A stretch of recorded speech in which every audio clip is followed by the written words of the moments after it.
Hoy, como hace 43 años, la tarea del periodista sigue siendo la misma: reflejar la realidad que nos sucede. Por eso, nosotros destacamos la cobertura periodística que hicieron los trabajadores de prensa de aquel acontecimiento histórico como fue el Cordobazo. Yo tenía apenas 27 años. Yo me creía en ese tiempo una persona grande, pero ahora veo que no, que era un pibe. Pero el Cordobazo siempre lo he afirmado, para mí nace en julio del 66, después de la famosa noche de los bastones largos, cuando Onganía despoja a las universidades de su autonomía, las interviene, entonces se produce una estampida de estudiantes en la calle.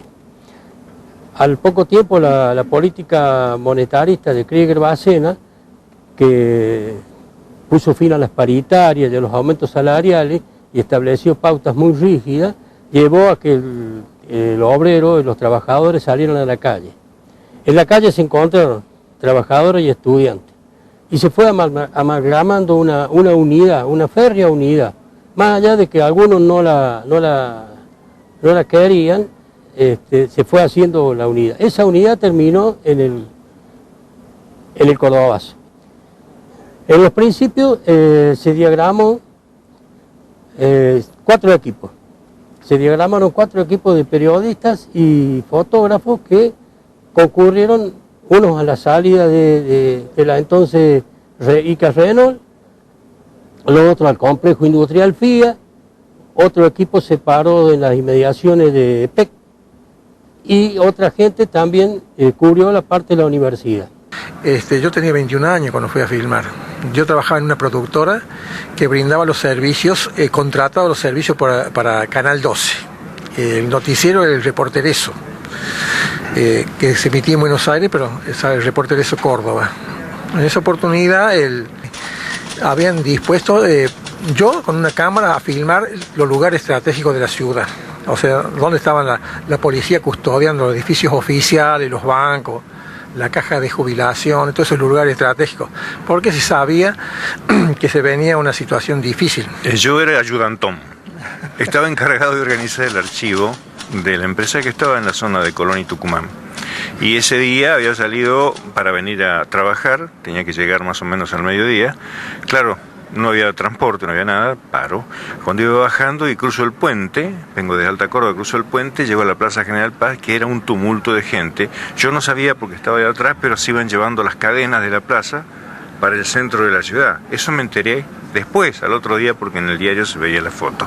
Eran la gente de EPEC, el grupo de EPEC, con otros allegados de otros gremios. Incluso había una delegada del Banco Social, que venían con una bandera cantando consignas que se iban para el centro, porque se iban a concentrar en donde era el Patio Olmo, hoy en día donde está la Fuente del Perdón, y que después posteriormente yo fui para allá, porque por la Ruta 9, por el Boulevard Junín, venían toda la gente que habían abandonado la fábrica de Mate, Ferfía, venían avanzando todo el grupo de estudiantes, de la ciudad universitaria, venían todos avanzando esperaban a los obreros y venían para el acto que iba a ser ahí en Boulevard San Juan y Vélez Sarsfield.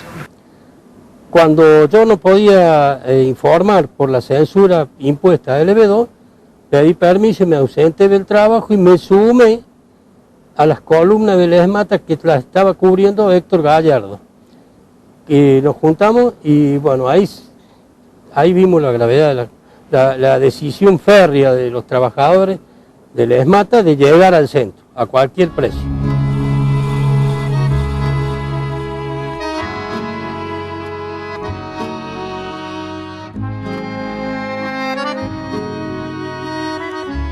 Y el Cordobazo, yo estuve 3 días durmiendo en el centro, en la empresa. Yo estaba en la calle Tucumán, porque era la oficina. Nosotros la noche anterior, yo fui a filmar especialmente en la CGT cuando se decreta el paro activo. Me he dicho a las 10 la reunión de la CGT y bueno, se decidió como a las 11:30 de la noche que era paro activo. Y el otro día tenían que estar a las 8 en el centro, porque ahora sí lo pedía la empresa, que teníamos que estar ahí con las cámaras. Y bueno, eso son vivencias que uno no se olvida, o sea, es como si lo estuviera viendo. La orden que había de los militares era dispersar todo grupo, más de 2 o 3 personas, y era tumulto, había que dispersarlo. Y bueno, se había juntado un grupo de gente ahí, bajó la policía, y la gente curiosa se amontonaba para ver. Entonces le empezó a tirar la policía con pistolas de gases, unas balas de gases que eran como unos cartuchos de aluminio. Bueno, primero yo filmo cuando tira la policía, después corro a la cámara, le doy cuerda, voy corriendo y le cambio el lente porque había un herido. Me decían, muchachos, mirá, hay un herido ahí. Entonces voy corriendo, lo filmo en primer plano, una bala había rebotado de esos cartuchos grandes, había rebotado y había pegado a un muchacho en la frente, le había arrancado los anteojos. Y bueno, le hizo un tajo en la frente, entonces un señor que estaba ahí le puso un pañuelo así, quédate tranquilo, yo soy médico, te voy a llevar al hospital de urgencia. Da la casualidad que ese herido, después de 40 años, resultó ser el padre de un compañero de mi hijo. La policía ya, al sentirse desbandada, vino poderlos parar con gases, ni con palos, ni con los caballos, nada, empezó a abrir fuego. La Plaza Vélez Sarsfield era entonces todo lo que está la fuente hoy, y abarcaba hasta casi cerca de Patio Olmo. Tenía una gran arboleda circular, creo que eran plátanos, no recuerdo bien, unos grandes plátanos. Y ahí tratamos nosotros de defendernos con Gallardo y el fotógrafo. Teníamos a uno de los, no sé si era Ulderico Ruiz o Gualdino Ruiz, que eran los fotógrafos más viejos de Córdoba, que estaban con nosotros ahí un poco con miedo, porque sentíamos las armas de fuego. Cuando vemos que cae uno herido, y que los muchachos rápidamente lo alzan y lo sacan de esa contienda, que abarcó incluso la Casa Radical, algunos se guarecieron ahí, y después nos enteramos que fue Máximo Mena. Pero la voz de la muerte de él corrió muy rápido, y eso provocó la gran reacción en todos los otros puntos de la ciudad. Y a veces andaba con el bolso donde llevábamos la cámara, porque nosotros llevamos el bolso con la cámara, los rollos de película, el mobiley, la luz, porque todo se hacía con la luz artificial, esa película de baja sensibilidad sobre todo. Entonces, ¿qué teníamos que hacer? Ahí adentro teníamos un par de calzoncillos, teníamos un par de medias, y porque no sabías cuándo volvías.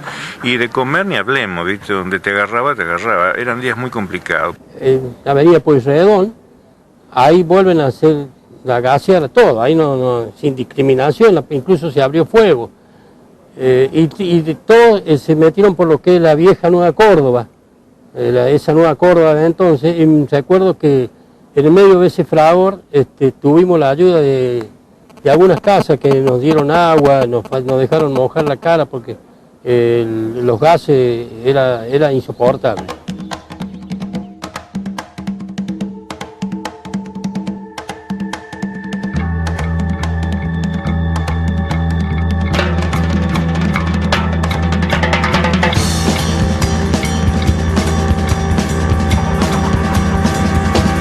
La policía aproximadamente a las 14 abandonó la ciudad, y era patético verlos correr mirando para atrás, a guarecerse en el Cabildo.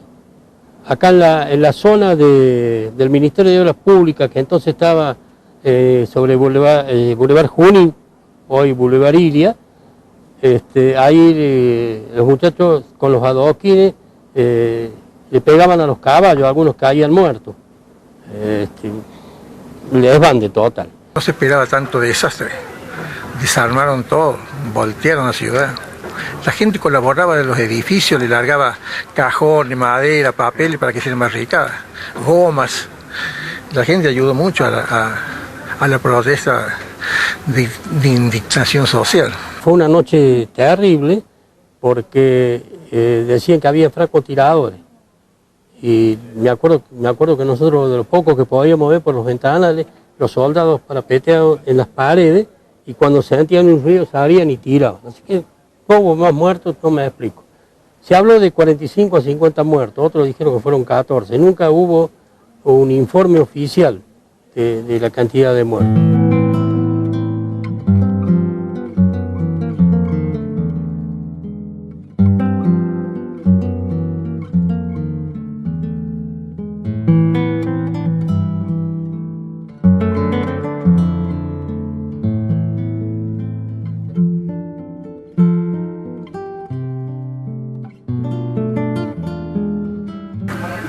Cambió mucho la vida también en ese sentido, porque del hecho social inicial se derivó en una virulencia que salía para cualquier lado.